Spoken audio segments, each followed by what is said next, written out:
Hello everyone, this is Manish. Welcome back to my YouTube channel Corpus Stories. आज के इस video में जो हम लेकर आए हैं बायोलॉजी के बारे में। बायोलॉजी के बारे में जो है हम काफ़ी डिटेल में स्टडी करेंगे और हम पार्ट वाइज जो इसका वीडियोस लेकर आएंगे जो काफ़ी इम्पोर्टेंट। अगर हम बात करें आपके जुडिशरी एग्ज़ाम जो है बिहार जुडिशरी का, तो वहाँ पे जो है प्री के साथ साथ जो है मेंस में भी एक साइंस जो है काफ़ी इम्पोर्टेंट रोल प्ले कर रहा है। मेंस में जो आपके एक पूरा जो है एक पेपर है, और अगर प्री की बात करें तो प्री में जो है आपके 14 से 15 क्वेश्चन जो है जीएस पार्ट में जो आपके साइंस को जो है पूछा जा रहा है। तो आई होप देखते हैं कि इसकी काफ़ी ग्रेविटी वहाँ बढ़ गई है। और वहीं अगर देखें तो फिजिक्स, केमिस्ट्री और बायोलॉजी की जो है ग्रेविटी काफ़ी ज़्यादा है क्वेश्चंस में। तो इसको लेकर के जो हम आज बायोलॉजी के बारे में स्टडी करेंगे। तो चलिए देखते हैं। सबसे पहले जो है ये जो बायोलॉजी है, जो विज्ञान जिसको हिंदी में कहते हैं, ये जो है दो वर्ड से मिलकर बना है। एक है बायो और दूसरा है लॉजी। ठीक है, तो बायो का क्या मतलब होता है? बायो का मतलब होता है लिविंग ऑर्गेनिज्म से। ठीक है, और लोगो का मतलब होता है टू स्टडी। ठीक है, तो यहाँ पे हम लिखते हैं बायोस मीन्स जो है क्या होगा, लिविंग ऑर्गेनिज्म। लिविंग ऑर्गेनिज्म, और इसका मतलब होता है टू स्टडी। यानी कि लिविंग ऑर्गेनिज्म का स्टडी करना क्या कहलाता है? बायोलॉजी कहलाता है। यानी कि जिसमें जो है ये साइंस का एक ऐसा ब्रांच है जिसके अंतर्गत जो है हम जीवित प्राणियों का अध्ययन करते हैं, उसे जो है हम बायोलॉजी कहते हैं। ठीक है, आई होप ये पॉइंट्स आपको समझ में आओगा। अब देखिए जो है अगर हम बात करें तो बायोलॉजी के फादर कौन है, फादर ऑफ द बायोलॉजी किसे कहते हैं? तो ये पॉइंट जो है काफ़ी इम्पोर्टेंट यहाँ पे हो जाता है। तो एग्ज़ाम में कई बार पूछ लेते हैं फादर ऑफ द बायोलॉजी। ठीक है, फादर ऑफ द बायोलॉजी जो है एरिस्टोटल को कहते हैं, जिसको हम अरस्तु भी कहते हैं हिंदी में।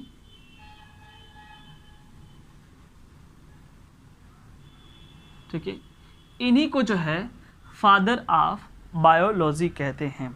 ठीक है, ये पॉइंट जो आपको समझ में आया होगा। अब देखिए जो ये बायोलॉजी है, इसको मेनली जो है दो वर्गों में विभाजित कर दिया गया। यानी बायोलॉजी जो है दो पार्ट्स में हम इसकी स्टडी करेंगे। पहला जो पार्ट है जिसको हम बॉटनी का नाम देते हैं, बॉटनी, और दूसरा जो है जूलॉजी। बॉटनी को हिंदी में क्या कहते हैं? वनस्पति विज्ञान। वनस्पति विज्ञान,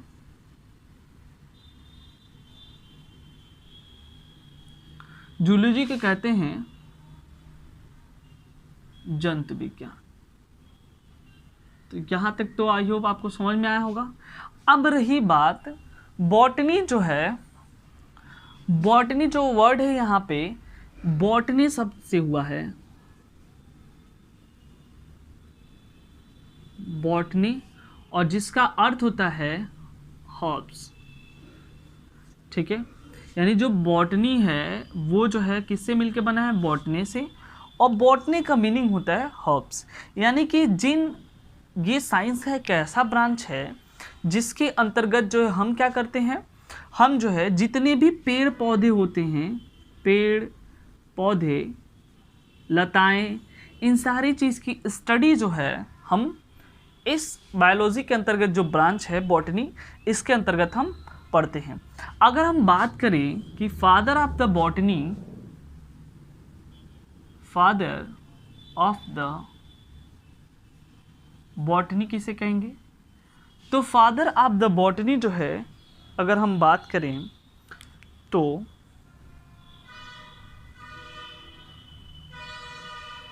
थियोफ्रास्टिस। फादर ऑफ द बॉटनी जो है थियोफ्रास्टिस,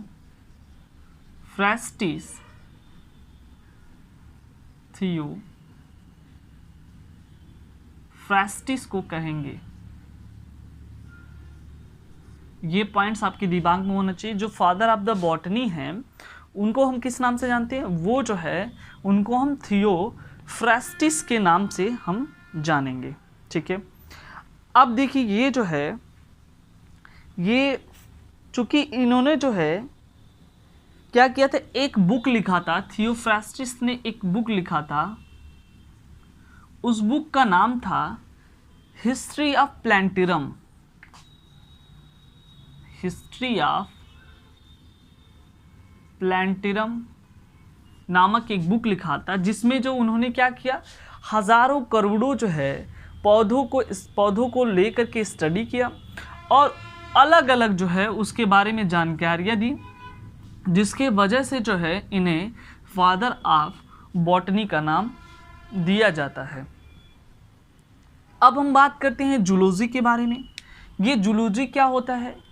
साइंस का ऐसा ब्रांच, यानी कि जो बायो के अंतर्गत आता है, जिनके अंतर्गत हम जीव जंतुओं का अध्ययन करते हैं। ऐसे साइंस के ब्रांच को हम जूलॉजी कहते हैं। जूलॉजी जो है, जैसे हम यहाँ पे पढ़े, बॉटनी जो है, बॉटनी से हुआ है उत्पत्ति इसकी, और वो हर्ब्स का था। हर्ब्स मतलब होता है पेड़ पौधे या लताएं जो भी हो। ठीक है, अब यहाँ पे जो जूलॉजी जो दो वर्ड्स मिलके बना है, जू और लॉजी। अभी जस्ट हम लॉगी का अर्थ जो है लोगोस से लिया जाता है, और ये जो इसका अर्थ होता है टू स्टडी, यानी कि अध्ययन करना। ठीक है, अध्ययन करना। अब यहाँ पे जो ये जू वर्ड है, जू का मतलब होता है एनिमल से। ठीक है, यानी कि साइंस का एक ऐसा ब्रांच जिसमें हम जीव जंतुओं का अध्ययन करते हैं, उसे हम कहते हैं जूलॉजी। ठीक है, आई होप आपको समझ में होगा। अब रही बात, एक क्वेश्चन यहाँ पे ये आता है कि फादर ऑफ जूलॉजी किसे कहते हैं, कि फादर ऑफ जूलॉजी कौन है? तो फादर ऑफ जूलॉजी जो है, जिनको जो है अरस्तु को ही कहते हैं, क्योंकि जो फादर ऑफ बायोलॉजी हैं उन्हीं को जो है, वही जो है फादर ऑफ जूलॉजी हैं। तो ये पॉइंट्स जो आपके दिमाग में होना चाहिए। फिर से हम एक बार रिकॉल करा देते हैं इन सारे पॉइंट्स को लेकर के, कि हम पढ़ रहे हैं बायोलॉजी। बायोलॉजी दो वर्ड से मिलकर बना है, बायो प्लस लॉजी। ठीक है, बायो मतलब होता है लिविंग ऑर्गेनिज्म। ठीक है, और लॉजी जो है लोगोस वर्ड से मिलकर बना है, इसका मतलब होता है टू स्टडी, यानी कि अध्ययन करना, यानी कि जीवित प्राणियों, जीवधारियों, जीव जंतुओं के बारे में जो अध्ययन करना ही क्या कहलाता है? बायोलॉजी कहलाता है। ठीक है, अब एक क्वेश्चन यहाँ पे ये बनता है कि फादर ऑफ द बायोलॉजी कौन है? तो फादर ऑफ द बायोलॉजी जो है अरस्तु को कहते हैं। उसके बाद जो बायोलॉजी को दो पार्ट्स में हम लोग डिवाइड करेंगे, बॉटनी और जूलॉजी। ठीक है, बॉटनी क्या होता है? बॉटनी जो है बॉटनी वर्ड से मिलके बना है, जिसका जो अर्थ होता है वो हर्ब से लिया जाता है। इसका मतलब होता है पेड़ पौधे वनस्पतियाँ, यानी कि साइंस का एक ऐसा ब्रांच जिसमें हम पेड़ पौधे वनस्पतियों के बारे में जो अध्ययन करते हैं वो कहलाता है बॉटनी। वहीं हम दूसरे, और एक चीज़ और, यहाँ पे फादर ऑफ द बॉटनी जो है हम थियोफ्रास्टिस नामक जो है साइंटिस्ट हैं उनको श्रेय जाता है। क्यों? क्योंकि इन्होंने जो है एक बुक लिखा था जिसको हिस्ट्री ऑफ प्लैंटरम के नाम से जानते हैं, यानी कि पौधों से संबंधित ये जो है इन्होंने एक बुक लिखा था, जिसमें हजारों करोड़ों जो है उन्होंने वनस्पतियों, पेड़ पौधों के जो वर्गीकरण और तमाम जो है संबंधित पेड़ पौधे से जानकारियाँ उन्होंने इकट्ठा की, जिसके वजह से जो इनको जो है फादर ऑफ द बॉटनी का नाम दिया जाता है। अब नेक्स्ट हम बात करते हैं जूलॉजी की। तो जूलॉजी जो है दो वर्ड से मिलकर बना है, जू प्लस लॉगी। जू मीन्स होता है एनिमल, और लॉगी मीन्स होता है लोगो मीन्स होता है टू स्टडी। ठीक है, यानी कि एनिमल संबंधित जो भी चीज़ें हम स्टडी करते हैं, उनकी क्रियाओं के बारे में अध्ययन करते हैं, वो जो है कहलाता है हमारा जूलॉजी। और जूलॉजी के जो फादर के कौन है, यानी कि जूलॉजी के जनक जो है अरस्तु को हम मानते हैं। ठीक है, तो ये चीज़ आपको जो है समझ में आओगा। अब देखिए, जैसे कि ये इन्होंने एक बुक लिखा था हिस्ट्री ऑफ प्लैंटरम या हिस्ट्री ऑफ प्लैंटरम, उसी तरह से जो है जो अरस्तु थे उन्होंने भी एक बुक लिखा था जिसको हम कहते हैं हिस्ट्री ऑफ हिस्टीरिया या हिस्ट्रिया प्लांटरम, यानी कि जो है वो पेड़ जो सॉरी हिस्ट्री एनमिलिया यानी कि ये जो है जंतुओं से संबंधित उन्होंने एक बुक लिखा था, वो स्टडी की थी, इसके वजह से जो है इनको जंतु विज्ञान के जनक माना जाता है। ठीक है, अब एक क्वेश्चन यहाँ पे जनरेट होता है कि क्या पेड़ पौधे जो है जीवित जो लिविंग ऑर्गेनिज्म है उसके अंतर्गत आते हैं कि नहीं आते हैं। तो अगर हम बात करते हैं अगर एक प्लांट की, तो प्लांट के साथ साथ जो है अगर एक लिविंग ऑर्गेनिज्म की बात करते हैं,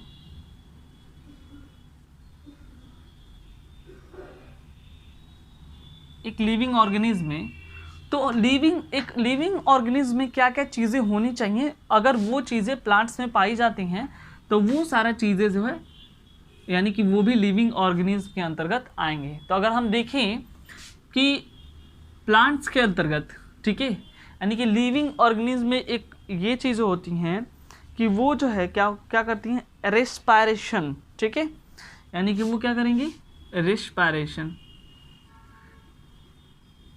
तो यहाँ पे जो है प्लांट्स में ये रेस्पायरेशन की प्रोसेस होते हैं। ठीक है, उसके बाद दूसरा पॉइंट यहाँ पे ये है, ग्रोथ की बात करते हैं, ग्रोथ की, तो प्लांट्स क्या करते हैं, ग्रोथ भी करते हैं। तीसरा जो पॉइंट ये है, तीसरा पॉइंट ये है, न्यूट्रिशंस की बात करते हैं, तो प्लांट्स में ये भी होता है। एक्सक्रीशंस की बात करते हैं,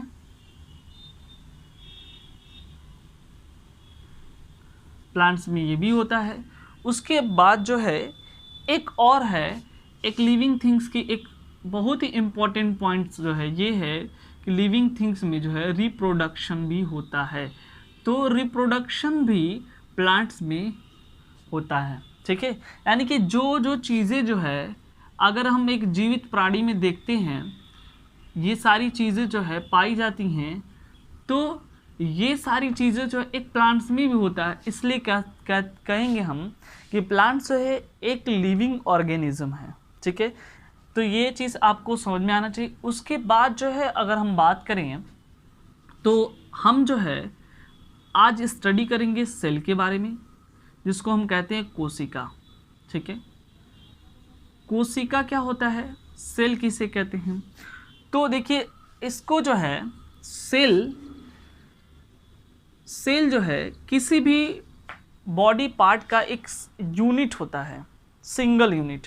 यानी कहने का मतलब ये है कि अगर फॉर छोटा सा एग्जांपल हम लेते हैं, अगर मान लीजिए ये एक घर है, ठीक है, और इस घर में ये पूरा घर जो है बहुत सारे ईंटों से मिलकर बना है, तो ये पूरा घर जो है पूरे ईंटे से मिलकर बना है, इसका एक सिंगल जो ईंटा है वो क्या कहलाएगा, यूनिट कहलाएगा।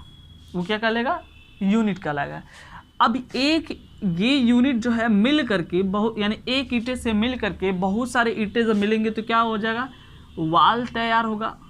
ठीक है, अब बहुत सारे वाल तैयार करके जो है वो क्या करेंगे, एक घर बना देंगे। ठीक है, उसी तरह से अगर हम बात करें सेल की, तो सेल जो है किसी शरीर की, किसी बॉडी की, किसी ऑर्गन्स की जो है या ऑर्गेनिज्म की एक मूलभूत इकाई होती है, फंडामेंटल यूनिट्स होती हैं। ठीक है, यानी कि विदाउट सेल जो है किसी ऑर्गेनिज्म के ऑर्गन का जो है विकास हो ही नहीं सकता, निर्माण हो ही नहीं सकता।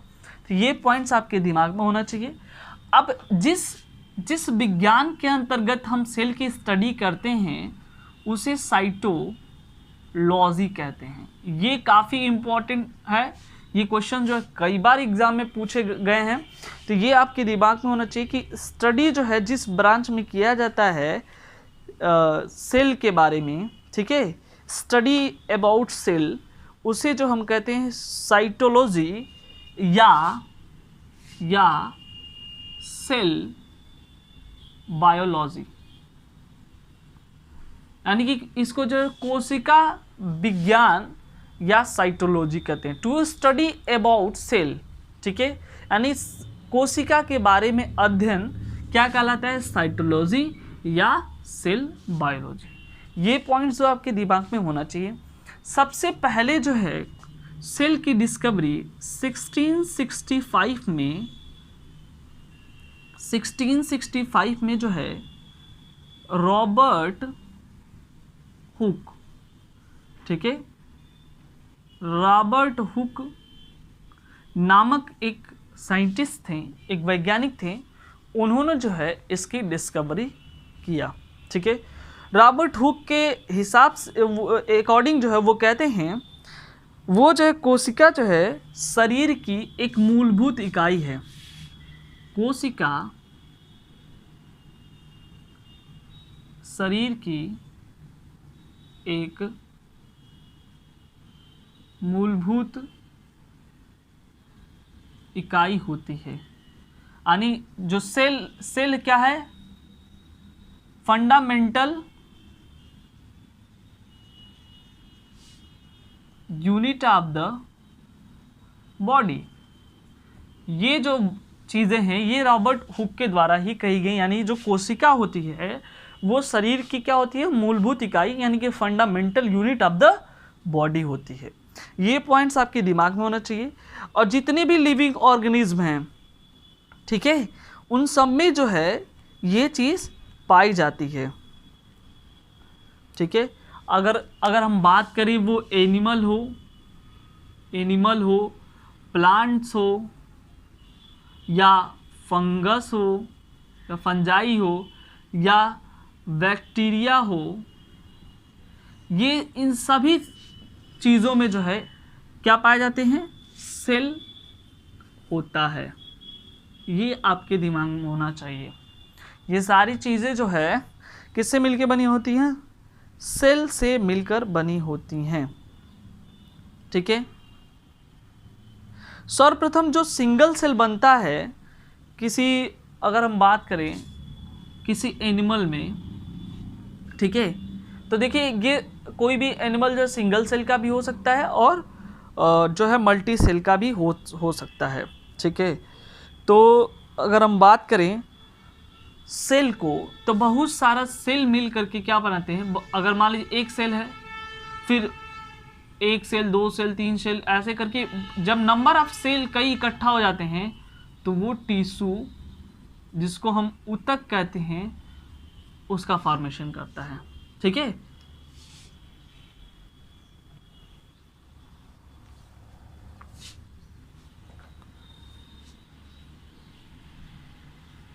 सेल जो है जब बहुत सारे सेल मिलते हैं, ठीक है, तो यहाँ ये जो फॉर्मेशन करता है टिश्यू का फॉर्मेशन करता है, जिसको हम कहते हैं ऊतक, और इसे कहते हैं कोशिका। यानी कि जब कई सारे सेल मिल जाते हैं तो वो जो है टिश्यूज़ का, ऊतक का निर्माण करता है। और जब बहुत सारे जो टिश्यू मिल जाते हैं, ठीक है, यानी कि जब बहुत सारे टिश्यूज़ मिल जाते हैं, यानी कि नंबर ऑफ टिश्यूज़ जो है ज़्यादा मात्रा में हो जाता है, तो वहाँ पे जो है वो क्या बनाता है, टिश्यू सिस्टम बनाता है।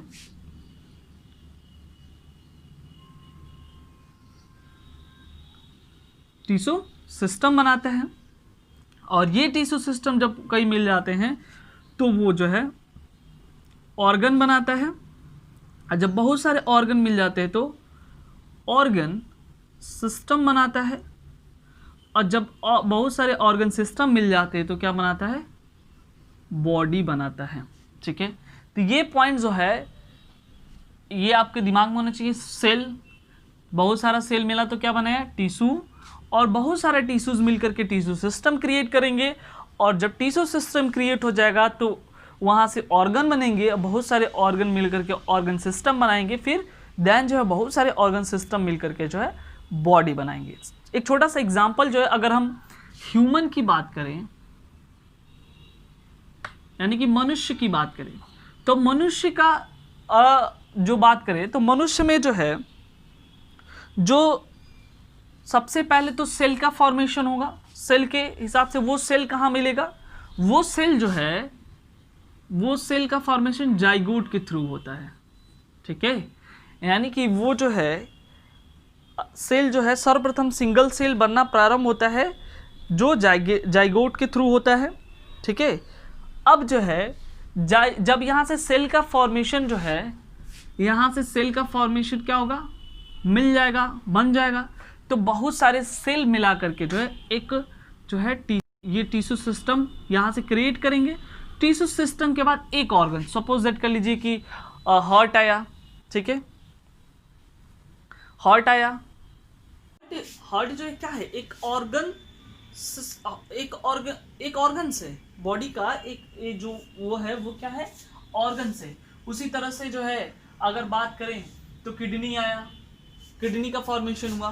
फिर उसी तरह से लंग्स का हुआ, लीवर का हुआ, पैनक्रियास का हुआ। ये सारी चीजें जब बन जाती हैं, ये सारे ऑर्गन्स होते हैं, अगर वो बन जाएंगे तब वहां से जो है एक ऑर्गन सिस्टम है। यानी अगर यहाँ पे अगर बात करें तो हम कहेंगे कि ऑर्गन का क्लस्टर अगर बात करें, यानी कि एक साथ जो है जब ये सारी प्रक्रियाएं, ये सारी चीज मौजूद हो जाएंगे तो वहां पे जो है आपका एक पूरा जो है ऑर्गन सिस्टम बन जाएगा।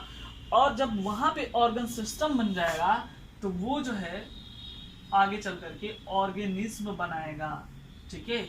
यानी कि वो जो है क्या बनाएगा, एक ऑर्गेनिज्म, यानी कि बॉडी का निर्माण करेगा। तो आई होप ये पॉइंट्स आपको समझ में आया होगा, ठीक है। अब देखिए यहाँ पे जो है सबसे पहले कुछ पॉइंट्स को आपको दिमाग में होना चाहिए। जो साइटोलॉजी होता है, cytology to study about cell, इसके बारे में जो हम कुछ पॉइंट्स हमको समझ लेना जरूरी है। तो ये पॉइंट्स ये है कि साइटोलॉजी का जो अगर हम बात करें तो साइटोलॉजी में जो है फादर ऑफ द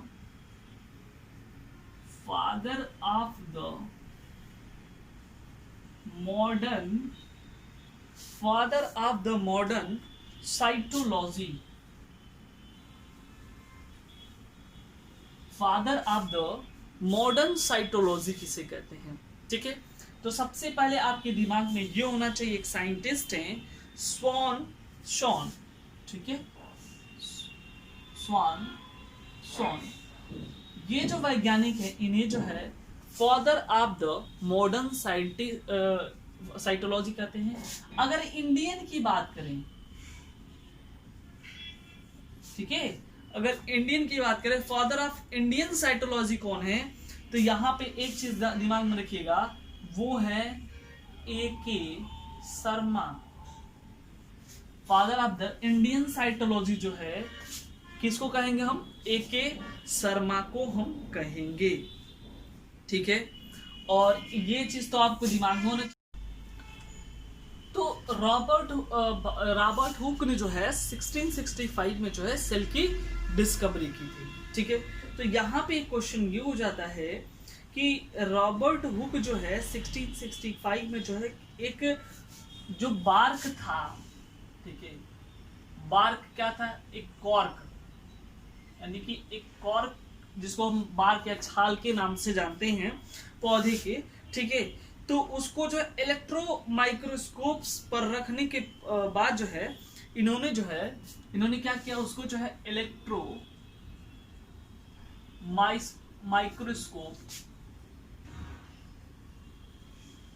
माइक्रोस्कोप पर जो है उसको रख करके देखा, तो वहां इनको पता चला कि उसकी जो संरचना आ रही है ना, उसकी जो स्ट्रक्चर आ रही है वो किसके जैसे आ रही है, वो जो है जो मधुमक्खी का जो छत्ता होता है, ठीक है, वो उस मधुमक्खी के छत्ते जैसे, यानी कि इसका स्ट्रक्चर जो है मधुमक्खी के छत्ते जैसा इनको मिला। अब उसी मधुमक्खी के छत्ते को जो है जो उनमें जो है जो गैपिंग रहती है उसको इन्होंने नाम दिया क्या, सेल, ठीक है। उसको रूम कहें या सेला फिर कहें, फिर जो है उसको इन्होंने नाम दिया जो है सेल। जैसे इस तरह से कुछ आकृति आई थी, इस तरह से जो है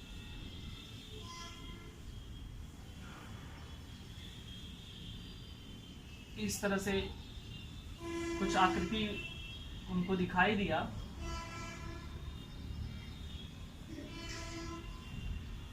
इसी तरह से जो है बना हुआ दिखाई दिया, मधुमक्खी के छत्ते जैसा। ठीक है, अब जो है इन्होंने उसका नाम दिया। सबसे पहले इसको उन्होंने कहा, इसको रूम कहा, फिर सेला कहा, फिर जो है इसको सेल कहा। सेला चूंकि लैटिन वर्ड है, ठीक है, तो यहां से उन्होंने जो है इसका नाम बाद में सेल रखा। तो आई होप ये चीजें जो है आपको समझ में आई होंगी। ठीक है, इतना पॉइंट जो है यहाँ पे ये था। उसके बाद जो है अगर हम बात करें आगे, तो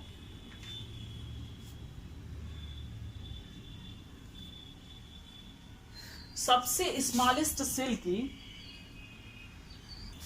तो हमको एक यहाँ पे अगर हम बात करें तो स्मॉलेस्ट सेल की बात करें, ये क्वेश्चन पूछता है स्मॉलेस्ट सेल, यानी कि सबसे स्मॉलेस्ट सेल कौन सा होगा। Smallest cell in the universe, यानी यूनिवर्स में सबसे स्मॉलेस्ट सेल किसका होता है, ये आपके पॉइंट जो दिमाग में होना चाहिए।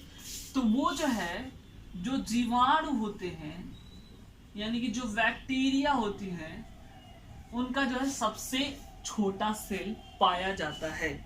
वहीं अगर हम बात करें सबसे बड़ी सेल की, ठीक है, largest cell in the universe, तो सबसे बड़ा सेल जो है वो जो है ऑस्ट्रिच का होता है। ठीक है, सबसे बड़ा जो सेल होता है वो किसका होता है, वो ऑस्ट्रिच जो एग होता है उसका होता है। ये आपके दिमाग में होना चाहिए। ठीक है, अब देखिए अगर हम बात करें तो जैसे कि ये तो यहाँ पे हो गया।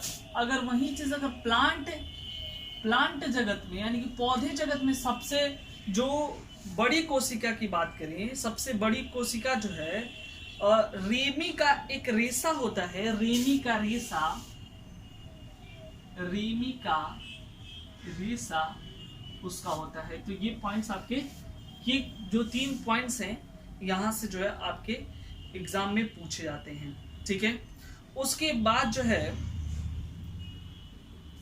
एक पॉइंट्स और आता है। ये तो हो गया कि पूरी यूनिवर्स की बात कर रहा है।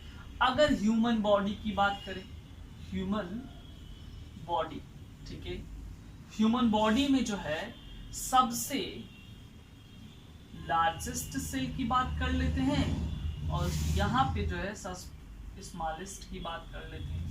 ठीक है, तो सबसे लार्जेस्ट जो सेल होता है, सबसे लार्जेस्ट सेल वो ह्यूमन बॉडी में जो है वो क्या होता है, न्यूरॉन सेल होता है।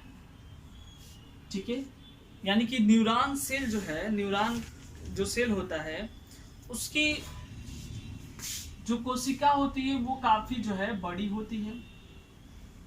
न्यूरॉन का काम क्या होता है, सबसे पहले अब यहाँ पे आ गया। तो जो न्यूरॉन का जो काम क्या होता है, न्यूरॉन जो है मैसेज को हमारे माइंड तक जो है पहुंचाता है। यानी न्यूरॉन से जो है जो भी जो मैसेज होता है वो हमारी माइंड तक जो है वो क्या कहलाता है, ये सेल जो है इसके द्वारा जो है इसको न्यूरॉन को कहते हैं संदेहवाहक सेल, ये भी समझिए। ठीक है, इसको मैसेंजर सेल या संदेहवाहक कोशिका भी कहते हैं। ठीक है, और स्टडी ऑफ जो ये न्यूरॉन की बात करें तो ये जो है न्यूरोलॉजी होता है। ठीक है, यानी जो न्यूरॉन की कोशिका होती है वो सबसे बड़ी होती है। वहीं अगर हम सबसे छोटी कोशिका की बात करें, सबसे स्मॉलेस्ट की बात, और एक चीज और ये दिमाग में रखिए, ये न्यूरॉन सेल कहाँ पाई जाती है, ये ब्रेन में पाई जाती हैं। तो शरीर में जितनी भी चीजें होती हैं, जितनी भी प्रक्रियाएं होती हैं, अगर उनसे संबंधित मैसेज अगर भेजना हो तो ये न्यूरॉन सेल के द्वारा जो सीधे माइंड को, ब्रेन को ये मैसेज कर देते। सपोज दैट के लिए एक छोटा सा एग्जांपल मान लीजिए, यहाँ पे जो है ये एक पानी जो है गर्म हो रहा है और यहीं पे जो है एक व्यक्ति जो अपना हाथ जो इसमें डाल देता है गर्म पानी में और वो जल जाता है। तुरंत वहां से न्यूरॉन सेल एक्टिवेट हो जाती है और माइंड को जो है, ब्रेन को मैसेज दे देती हैं कि ये पानी गर्म है, और फिर जो वो आता है यहाँ पे और वहाँ से वो व्यक्ति वो क्या करता है, हाथ हटा लेता है। तो ये न्यूरॉन का ही काम होता है, ठीक है। अब स्मॉलेस्ट सेल की बात करें तो स्मॉलेस्ट सेल जो है कहाँ पे होता है, आरबीसी में पाया जाता है। स्मॉलेस्ट सेल जो है आरबीसी में पाया जाता है। इसको रेड ब्लड सेल भी कहते हैं। तो ये पॉइंट्स आपके दिमाग में होने चाहिए कि सबसे बड़ी सेल जो है ह्यूमन बॉडी में, ब्रेन के अंतर्गत जो है न्यूरॉन सेल होती है। सबसे छोटी सेल जो कहाँ पे होती है वो आरबीसी में पाई जाती है, रेड ब्लड सेल में पाई जाती है।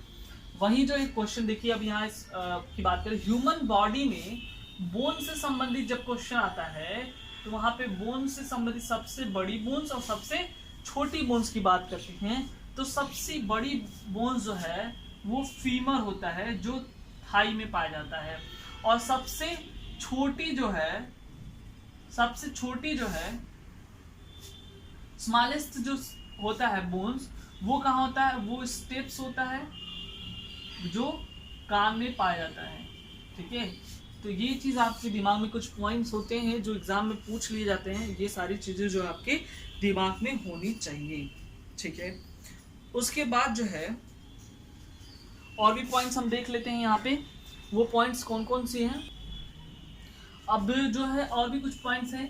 एक ही है largest gamete cell in human body, यानी कि मानव शरीर में जो है सबसे बड़ी जो गैमेट सेल होती हैं वो कहाँ पाई जाती है। जो सबसे बड़ी गैमेट सेल होती है ये जो है फीमेल में पाई जाती हैं, महिलाओं में पाई जाती हैं। और वो जो है जो सेल होता है उसको जो है फीमेल गैमेट, उसको हम कहते हैं क्या, ये फीमेल गैमेट्स में होता है। वो जो है कहाँ पाई जाती है, ओवम में, ठीक है। और सबसे जो है स्मॉलेस्ट की बात करें, स्मॉलेस्ट गैमेट्स इन ह्यूमन बॉडी, ये जो है किस में होता है, मेल में, यानी कि ये जो है मेल गैमेट्स में पाया जाता है। यानी सबसे छोटी जो है जो सेल होती है, गैमेट सेल होती हैं, वो मेल गैमेट्स में पाए जाते हैं, जिसको हम कहते हैं प्रजनन कोशिका जिसको कहते हैं। तो वो मेल गैमेट्स में होता है। और मेल गैमेट्स जो है वो कहाँ पाए जाते हैं, वो जो है स्पर्म में, जिसको हम शुक्राणु बोलते हैं, वहां पे पाए जाते, जिसको जो है अंडाशय कहते हैं। यानी कि जो सबसे बड़ी कोशिका होती है वो फीमेल में, वो अंडाशय में पाई जाती है और गैमेट सेल, और जो सबसे छोटी गैमेट सेल जो है वो ह्यूमन में, मेल में जो है स्पर्म में यानी शुक्राणु में पाई जाती हैं। तो ये पॉइंट्स जो है ये काफ़ी इंपॉर्टेंट पॉइंट्स हमने डिस्कस किया है। ये सारी चीज़ें जो है आपको पता होनी चाहिए। फिर नेक्स्ट डे जो है नेक्स्ट पॉइंट को हम लेकर आएंगे, जो अभी सेल से संबंधित होगा। उसके हम लोग कंपोनेंट्स पढ़ेंगे, उसके सेल में जो काइंड्स हैं, टाइप्स हैं, और उसके जो पार्ट्स वगैरह हैं, सारी चीज़ जो है, सेल वॉल हुआ, न्यूक्लियस हुए, ठीक है, राइबोसोम, लाइसोसोम, ये सारे पॉइंट जो हम आगे आने वाले वीडियोस में हो डिस्कस करेंगे। और ये वीडियोस कैसा लगा ये बताना ना भूलें, कमेंट सेक्शन में कमेंट करके जरूर बताएं। और यदि आप मेरे चैनल में नए व्यूअर्स हो तो प्लीज़ सब्सक्राइब जरूर कर दें और बेल आइकन को आप जरूर से जरूर दबाएं। Thank you very much.